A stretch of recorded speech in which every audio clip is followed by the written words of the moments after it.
To the ones who felt the room shift the second they walked in. To the ones who know what it's like to be watched, judged, studied, and quietly resented before even opening their mouth. This one is for you. You felt it, haven't you? That weird energy, that strange tension, that little change in people's faces when you enter the space. The fake smiles get tighter, the yerks get lower, the eyes stay on you a little too long.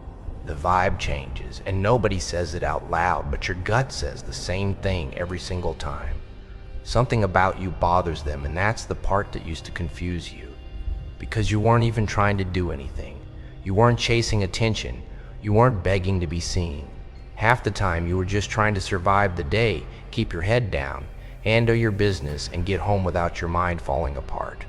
But somehow, out of everybody in the crowd, they still found you. They still picked you, they still studied you, they still threw weird energy your way. They still tried to test you, provoke you, discredit you, isolate you, embarrass you, misread you, humble you, and make you doubt yourself. And for a long time, you took it personally in the worst way. You thought maybe something was wrong with you. Maybe you were too awkward, too quiet, too intense, too different, too damaged, too much, too hard to control, too hard to predict, too hard to categorize. And that right there, that was your first mistake. Because the truth is way darker than that. They didn't target you because you were weak. They targeted you because something about you made them uncomfortable. Scary uncomfortable. You carry something most people lost a long time ago. Presence. That's right. Presence. Not popularity, not status, not fake confidence. Presence. That thing you can't buy. That thing you can't copy from some self-help clip. That thing that doesn't need to scream to be felt. Some people walk into a room and nobody notices. You walk in, and even when you say nothing, insecure souls start rearranging themselves. And you know what's wild? A lot of them won't even understand why they're reacting to you. They'll just feel it. Your energy exposes them. Your silence makes them talk too much. Your self-control makes them look sloppy. Your honesty makes their performance look cheap. Your resilience makes their excuses sound pathetic. And that scares people, especially people who built their whole identity on being the loudest, the most manipulative, the most liked, the most feared, the most connected, the most polished little fraud in the building. Because when you show up carrying pain but still standing straight, carrying scars but still seeing clearly, carrying a disappointment but still refusing to bow, you become a mirror. And insecure people hate mirrors. They don't want truth. They want comfort. They want control. They want comfort. They want control. They want a world where nobody reminds them of what they're not. Then here you come, not perfect, not untouched, not soft and shiny and manufactured for applause. Nope, you come in real, and real is terrifying to fake people. That's why they poke at you. That's why they bait you. That's why they randomly act cold. That's why they switch up. That's why some people support everybody except you. That's why your mistakes get magnified while everybody else gets grace.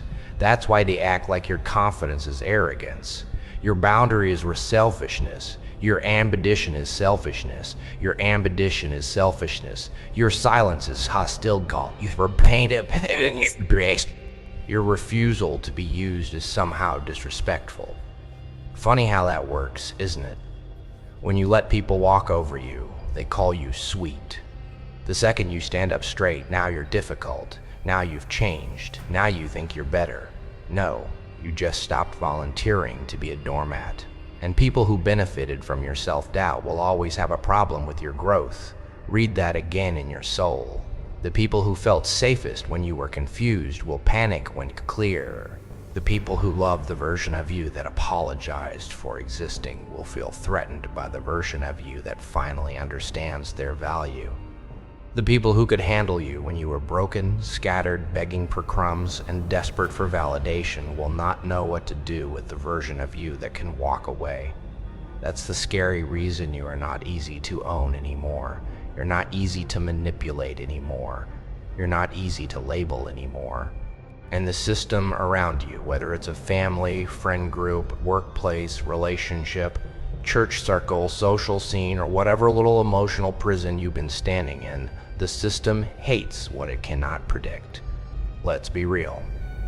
Most people do not love freedom. They love familiar cages. They love rules. They understand. They love people they can summarize in one sentence. Oh, she's the quiet one. Oh, he's the weak one. Oh, that's the people pleaser. Oh, that one always comes back. Oh, that one can be guilt-tripped. Oh, that one can be controlled through fear. And then one day you stop fitting the script. You stop reacting on schedule. You stop chasing people who disrespect you. Stop over-explaining. You stop proving your innocence to people committed to misunderstanding you. You stop shrinking so insecure people can feel taller. And now everybody's confused. Now everybody's uncomfortable. Now everybody wants to know what happened to you. I'll tell you what happened. Pain educated you. Loneliness trained you. Betrayal sharpened you. Disappointment woke you up. Silence built your inner world. Rejection forced you to meet yourself. You didn't just suffer. You learned. That's what makes you dangerous. Because suffering by itself doesn't make somebody powerful. Plenty of people suffer and become bitter, needy, reckless, cruel, or permanently stuck. But you paid attention. You started connecting dots. You started noticing patterns. You started hearing what people meant instead of just what they said. You started seeing how fake concern hides control, how compliments hide jealousy, how help sometimes comes with chains attached, how attention isn't always love, how being chosen, honor. How being included can be another form of being used, and once you start seeing like that, really seeing, people can feel it on you. They can feel that you're harder to fool now. That smile they use on everybody else doesn't work the same on you. That guilt trip doesn't hit the same anymore. That little power game doesn't make you fold like it used to. That fake apology doesn't melt you. That public disrespect doesn't automatically make you break. That emotional blackmail doesn't own your nervous system like before. You became expensive. Not in money, in access, in energy, in emotional labor, in mental space, and broke souls hate expensive access. They want cheap entry into your heart, cheap entry into your time, cheap entry into your dime, cheap entry into your bind, cheap entry into your bindlead, cheap entry into your ballardy. And when they realize they have to come correct now, they call you cold. No, you're no longer handing sacred things to unserious people. And yes, that will make some enemies. Good. Some enemies are proof that your life is no longer available for public misuse. Some tension is evidence that your standards are working. Some distance is the price of self-respect. You got to stop thinking every rejection is a tragedy. Some doors slam because something rotten is behind them. Some people disappear because your spirit stopped giving them free food. Some rooms go quiet because truth entered and the performance got awkward. That doesn't mean you lost. That means the filter's doing its job. And let me get even darker with you. Sometimes they target you before you fully know who you are because they recognize the threat before you do. That's right. Sometimes insecure people sniff out your potential while you're still doubting it. Sometimes jealous people see your future while you're still crying over your past. Sometimes manipulators know you're one healed decision away from becoming unreachable. So, what do? They attack early. They plant confusion early. They question your worth early. They make you second guess your instincts early. They keep you busy with drama so you never build discipline. They keep you addicted to approval so you never discover authority. They keep you emotionally exhausted so you never become focused. Because a focused version of you, that's a problem. Because it's a Freddy Vita every day, but it is like a healed version of you, that's a problem. A disciplined version of you, that's a disaster for anybody who built comfort on your weakness. Imagine how many people were only comfortable because you were underestimating yourself. Imagine how many dynamics only survived because you kept betraying your own instincts. Imagine how many people called you crazy just to keep you from becoming accurate. That's why your growth feels lonely. You're not just changing habits. You're breaking contracts nobody admitted existed. You're breaking invisible agreements. The agreement to stay small. The agreement to stay available. The agreement to stay confused. The agreement to stay easy to shame. The agreement to stay grateful for crumbs. The agreement to keep calling disrespect love because at least it came with company.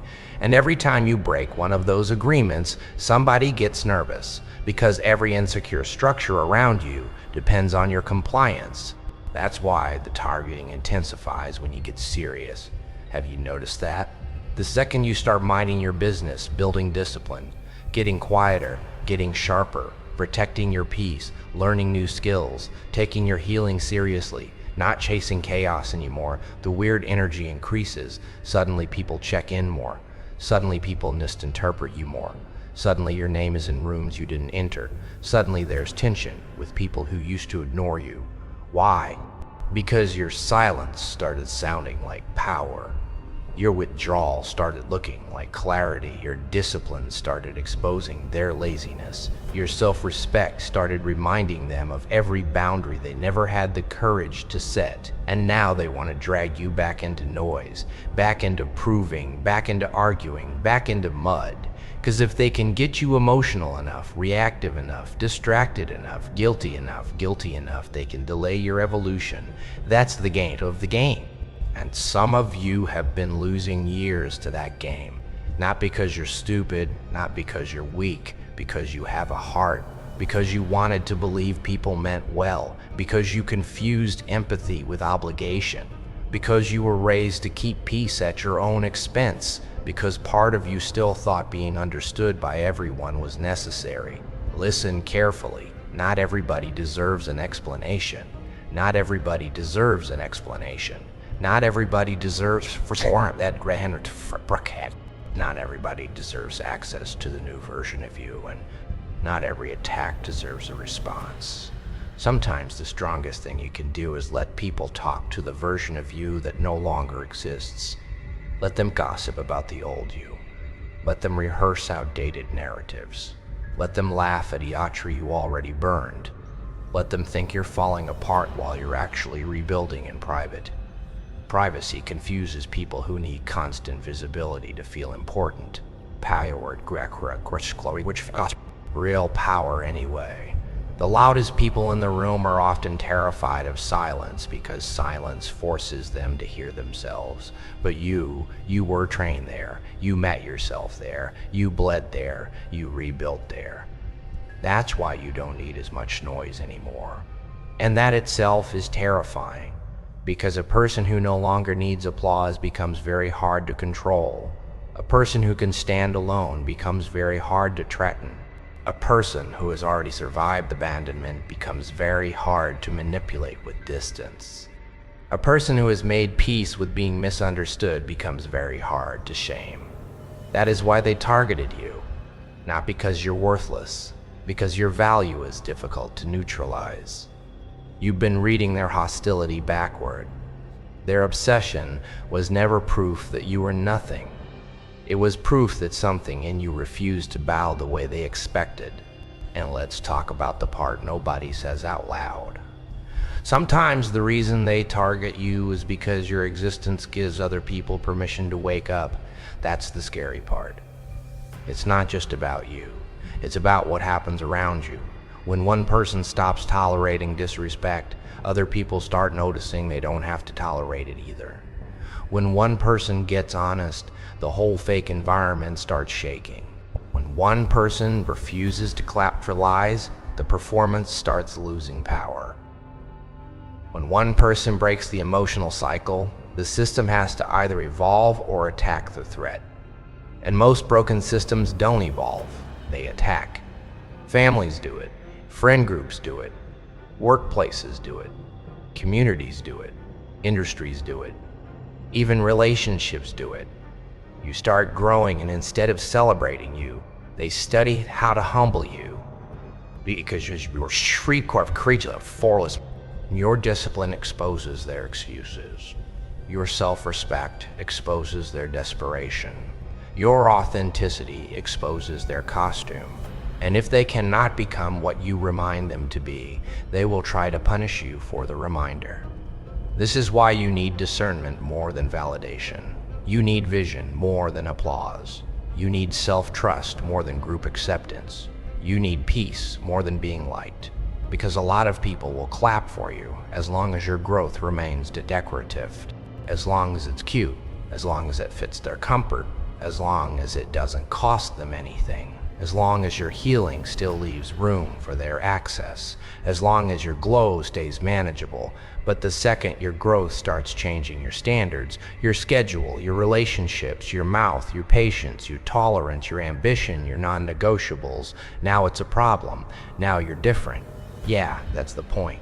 You were supposed to change. You were supposed to get sharper. You were supposed to outgrow places that only knew how to feed on your confusion. You were supposed to become unfamiliar to people who only recognize the wounded version of you. Stop apologizing for the distance your healing creates. Stop apologizing for outgrowing dysfunction. Stop apologizing for outgrowing dysfunction. Stop apologizing for becoming someone your old environment can't digest. That discomfort around you is not always a sign to shrink. Sometimes it's a sign you're finally carrying your true weight. And carrying your true weight will absolutely shake weak structures. A light version of you was easier for them. A doubting version of you was easier for them. A begging version of you was easier for them. A people-pleasing version of you was easier for them. But this version, the one that watches more than it talks, the one that dials the energy before it trusts the words, the one that can love deeply without abandoning itself, the one that can forgive without reconnecting, the one that can care without rescuing, the one that can leave without rescuing, the one that can leave without making a scene, the one that knows the difference between being needed and being valued. That version of you is a tree tenders, copycats, liars, cowards, and emotional parasites. Good. Let them be uncomfortable. You spent too many years being the uncomfortable one in rooms full of frauds. Let the air change sides. Let the people who weaponized confusion choke on your clarity. Let the people who played with your mind realize the game expired. Let the people who kept trying to reduce you to your lowest moment meet the version of you that turned pain into precision. You don't need revenge the way they think you do. Sometimes your revenge is becoming unrecognizable to the forces that tried to define you. Sometimes your revenge is a calm nervous system, a clear mind, a disciplined routine, a private life, selective access, real peace, real standards, real progress that hits harder than rage ever could. Because rage is easy to dismiss, but your composure, your focus, your refusal to collapse, that keeps them awake. Nothing confuses your enemies more than watching you become fruitful in the exact place they expected you to decay. Nothing bothers manipulative people more than realizing your pain made you wiser instead of easier. Nothing irritates insecure people more than watching you glow without asking their permission. So no, don't waste your life trying to convince everybody you're harmless. You're not harmless, not to lies, not to manipulation, not to weak excuses, not to false power, not to dead environments that survive by draining the alive. And that does not make you evil, it makes you necessary. Some people were not sent into this world to blend. Some people were not designed for shallow peace. Some people were built to disrupt false order just by telling the truth with their life. That's why your path feels intense. That's why ordinary advice doesn't always fit. That's why pretending never sat right in your chest. That's why fake friend checks exhausted within his guide. That's why shallow conversations leave you empty. That's why certain rooms make your spirit itch. You can feel when something is off. You can feel when somebody's energy is coated in performance. You can feel when love is mixed with possession. You can feel when help comes with hidden debt. You can feel when a compliment has teeth in it. That sensitivity is not your weakness. It's your radar. It only became painful because you were taught to distrust it. You were taught that held the took. You were taught to call it insecurity. You were taught to call it being dramatic. But now you know better. Your body was catching what your mind had not yet learned how to explain. Your spirit was ringing alarms before your logic could write a report. And every time you ignored those alarms to keep the peace, you paid for it. Enough.